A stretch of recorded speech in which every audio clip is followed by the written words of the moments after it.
6 words, one live confrontation, and a political aftershock now ripping through Britain's institutions at terrifying speed. When Benjamin Netanyahu stepped in front of the cameras and directly challenged Keir Starmer in full view of the world, it wasn't just a diplomatic clash. It was a moment that exposed fractures at the heart of British power, triggered panic inside government, and sent shockwaves through markets, allies, and communities at home. What followed has pushed Britain into turmoil, and the consequences are only just beginning. At precisely the moment global attention was fixed on events in the Middle East, Benjamin Netanyahu shifted the focus squarely onto Britain. Speaking live and without hesitation, the Israeli Prime Minister accused Starmer's government of abandoning a trusted ally at a time of war. The words were delivered calmly, almost surgically, but their impact was explosive. Within seconds, the atmosphere changed. Diplomats stiffened. Journalists froze, and inside Westminster, alarms began ringing. This was not a behind-closed-doors dispute or a carefully worded diplomatic rebuke. This was a public confrontation designed to land maximum damage, and it did. Netanyahu did not stop at accusation. He escalated, holding up what he described as internal communications. He claimed they showed quiet coordination between senior figures in London and groups hostile to Israel's security. Groups the British government had previously insisted it had no contact with. The implication was devastating. If true, it meant Starmer's administration had been saying one thing in public while doing another in private. The credibility of the government was suddenly in question, not just at home, but on the world stage. The backdrop to this confrontation was a decision made quietly just days earlier.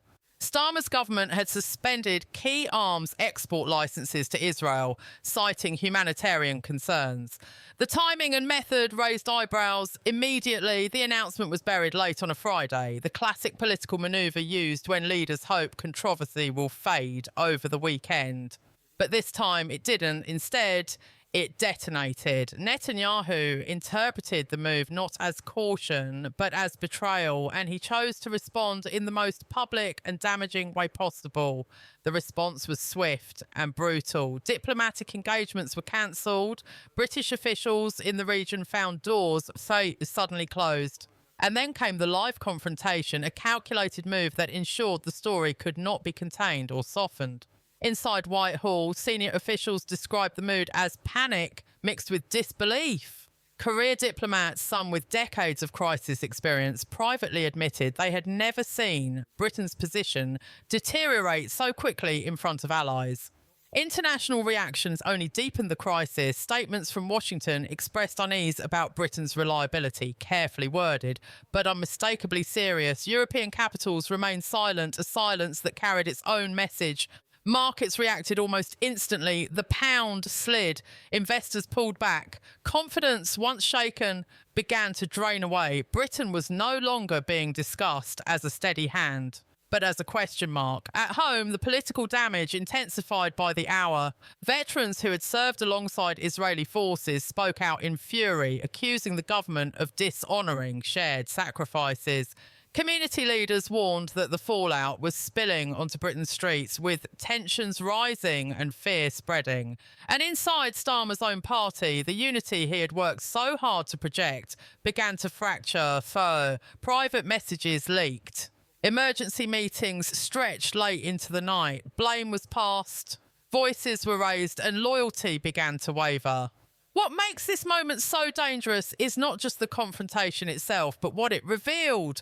A government caught off guard, a leader isolated, and a country suddenly unsure of where it stands or who still stands with it. Britain is now watching events that unfold in real time, knowing that this was not a single incident, but the opening chapter of a much deeper crisis. The confrontation may be over, but the consequences are only just beginning. As the shockwaves from Netanyahu's live confrontation continued to spread, the damage inside Britain deepened rapidly. What began as a foreign policy dispute was now mutating into a full-scale national crisis. Senior figures across government quietly admitted that Starmer had lost control of the narrative. Every attempt to calm the situation only seemed to make it worse. Official statements were vague, defensive and slow, while the accusations were sharp, emotional and relentless.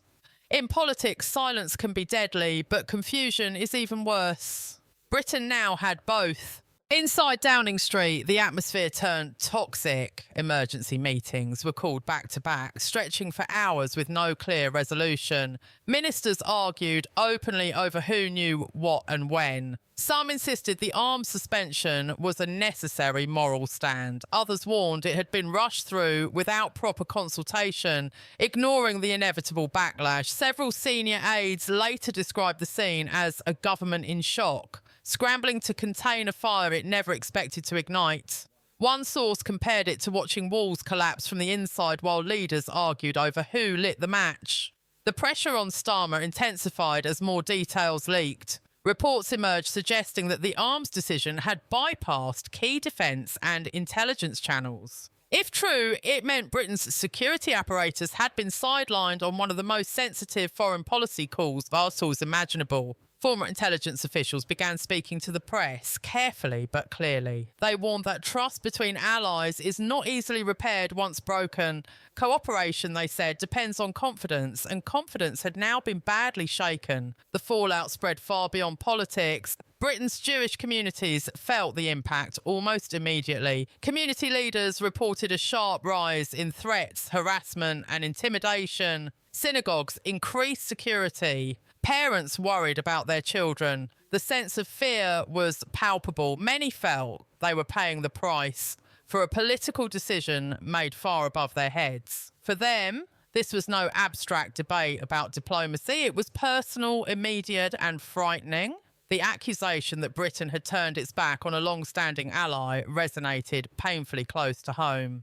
Veterans' anger also continued to grow. Former soldiers spoke of shared missions, shared losses, and decades of cooperation built on trust. To them, the suspension of arms and the accusations revealed by Netanyahu felt like a betrayal of everything they had fought for. Videos circulated widely online showing decorated veterans condemning the government in raw, emotional terms. These were not career politicians or activists. They were voices the public trusted, and their outrage cut deep. Economic consequences soon followed. Investors hate uncertainty, and Britain was suddenly full of it. The pound weakened further as confidence slipped. Defence and technology firms with close ties to Israel began reviewing their exposure to the UK. Quietly at first, then more openly, executives questioned whether Britain was still a stable long-term partner. Jobs, investment and entire supply chains were now being discussed in the context of political risk. That alone marked a dangerous turning point. Polling painted an even bleaker picture for Starmer. Approval ratings dropped sharply in a matter of days. Support collapsed among older voters and traditional Labour backers who valued stability and international credibility. Even within Labour's core support, doubts crept in. Many voters said they felt blindsided, unsure what the government stood for or where it was heading. The sense of competence Starmer had carefully cultivated was evaporating fast. Behind the scenes, backbench MPs began preparing for the worst. Informal groups formed. Messages were exchanged quietly, then more urgently. The question was no longer whether this crisis would have consequences for Starmer's leadership, but how soon those consequences would arrive. Every hour brought new leaks, new reactions, and new pressure. Britain was no longer watching a single political storm. It was watching the foundations of authority being tested, shaken, and possibly broken. As Britain struggled to absorb the scale of the crisis, an even more destabilising development emerged, one that few had anticipated and even fewer were prepared for. Reports began circulating that the turmoil had reached the highest constitutional level of the state. During a private reception at Buckingham Palace, King Charles is said to have delivered remarks that senior insiders later described as deeply serious and deliberately measured. Though intended to remain confidential, the comments were leaked within hours, igniting yet another firestorm. According to multiple sources, the King spoke of Britain's historic duty to stand by its allies in moments of danger and warned of the consequences when trust is broken. The language, while careful, was unmistakable. For a constitutional monarch bound by neutrality, even indirect criticism carries enormous weight. Palace officials privately admitted that such intervention is almost unheard of, a sign that the situation had crossed a threshold from political controversy into national concern.